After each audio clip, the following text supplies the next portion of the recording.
Hey guys, welcome back to my channel. So today is the first time shooting a video for YouTube in my new salon suite. I always had the salon suite on the left and the one next to it became available, so we knocked the wall down. Construction just wrapped up a couple of days ago and now it's double the size. So I'm so excited that I'm expanding this quickly. I would have never thought I'd be on my own this soon in my career, let alone already expanding. Everything's moving along so well. So today I decided to just do a day behind the scenes of my clients and show you every single one of them, a little bit here, a little bit there, and let you see what I do with all three of them today. If that's something you want to see, then keep watching. Hey guys, welcome back to my channel. So I'm 2 months late editing this video. I shot it about 2 months ago almost.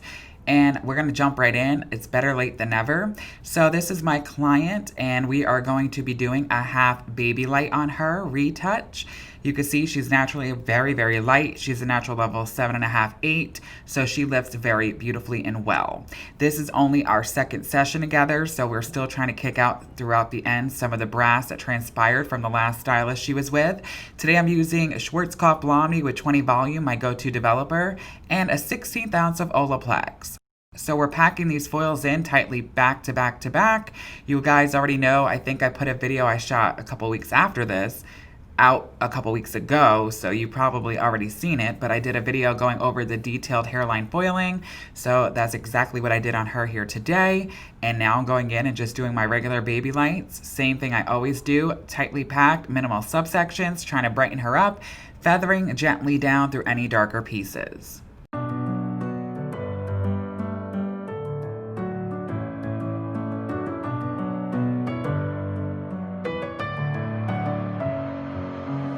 With my head again, you had your heart set on me, but these feels, they come and go, and they come so easily.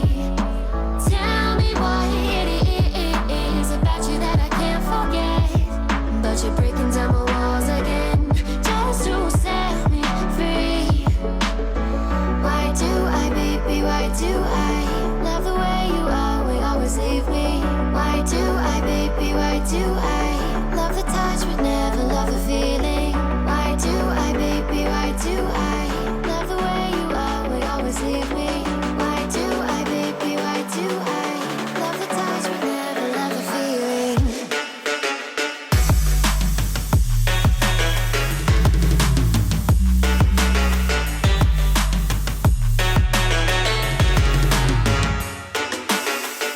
So if you guys been a follower and supporter for a long time, you know that I always used to start in the back of the head when I'm foiling and work my way up into the front.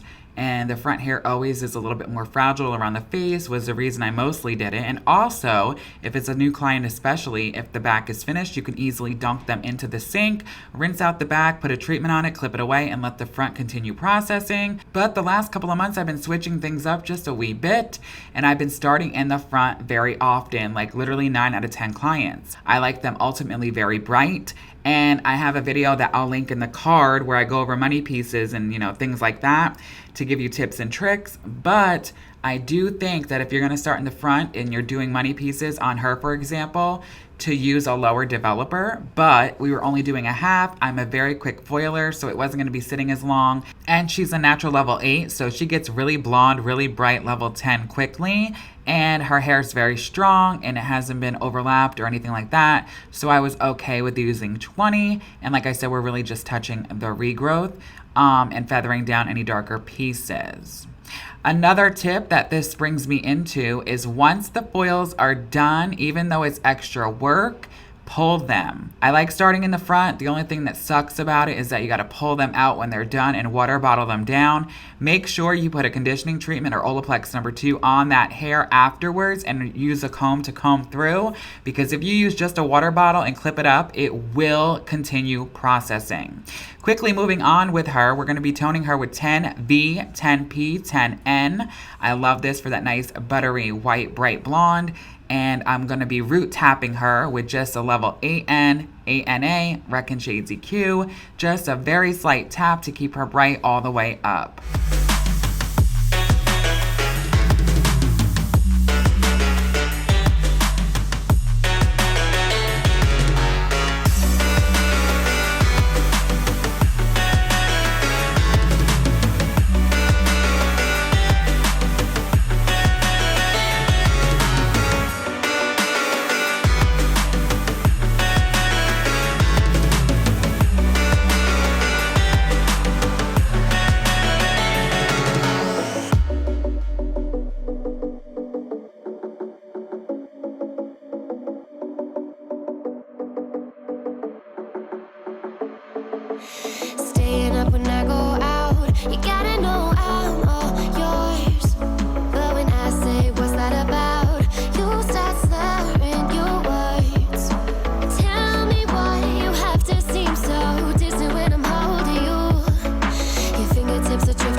touch but never love the feeling. Client number 2 has been to me many sessions now, and every time we like to do a retouch for a Babylight on her.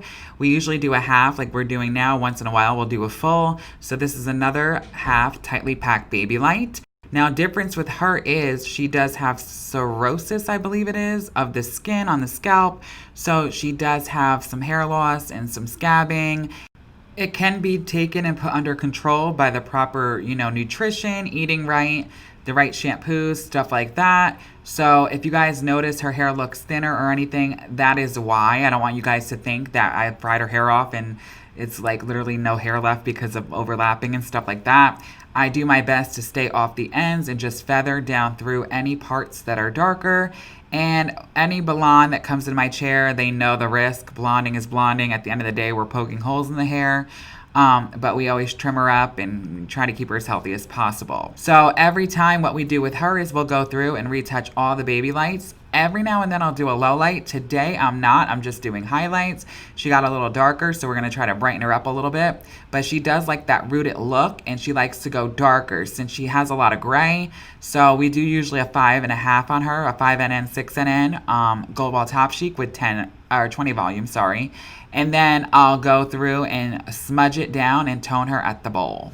Why do I, baby, why do I love the way you always leave me?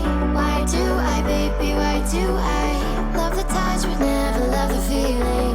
Why do I, baby, why do I? Why do I, baby, why do I? Why do I, baby, why do I love the touch but never love the feeling?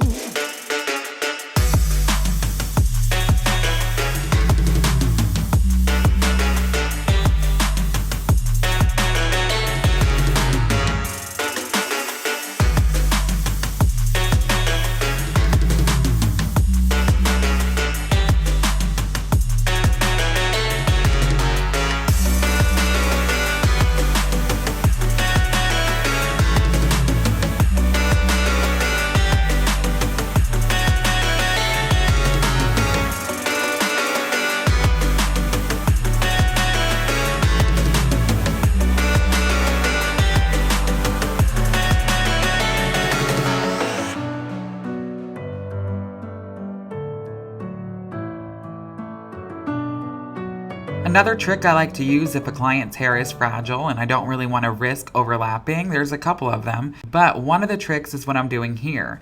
I'll weave again whatever darker pieces there are, put another foil down, and then apply my lightener and fold up. This way the blonde hair is underneath the last foil and it's safe and there's no way it can get touched. And another way, I'm going to just tell you right now, I do have a video coming on it, but it's to add a conditioning mask or Olaplex number 2 on the ends that you don't need overlapped. And you take and apply your lightener on the root area, and then you take that treatment and you apply it everywhere else.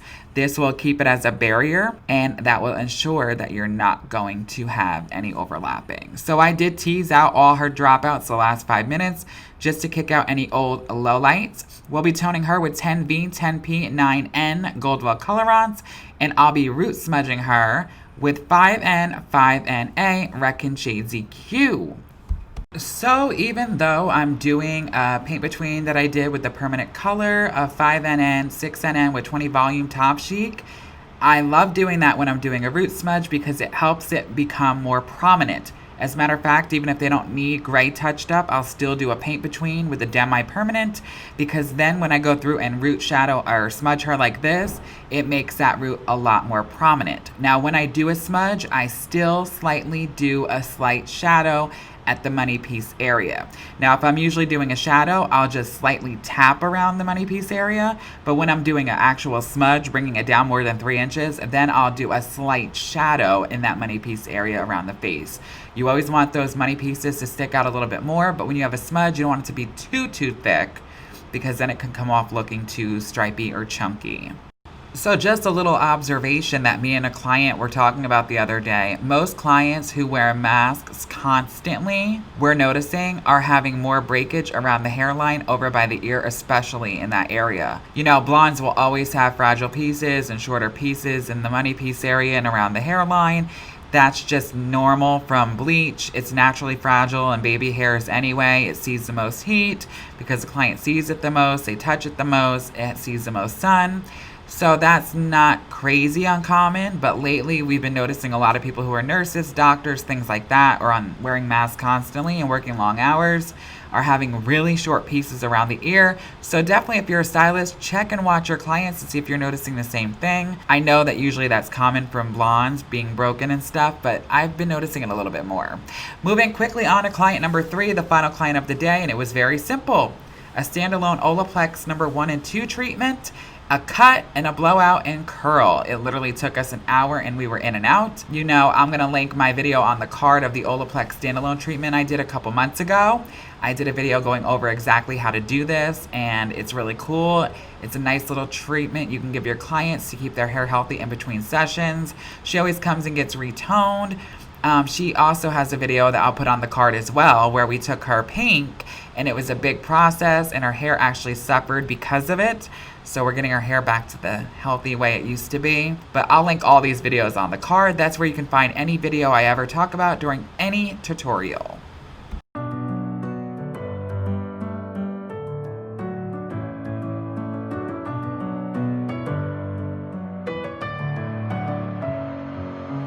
Messing with my head again. You had your heart set on me, but these feels, they come and go, and they come so easily.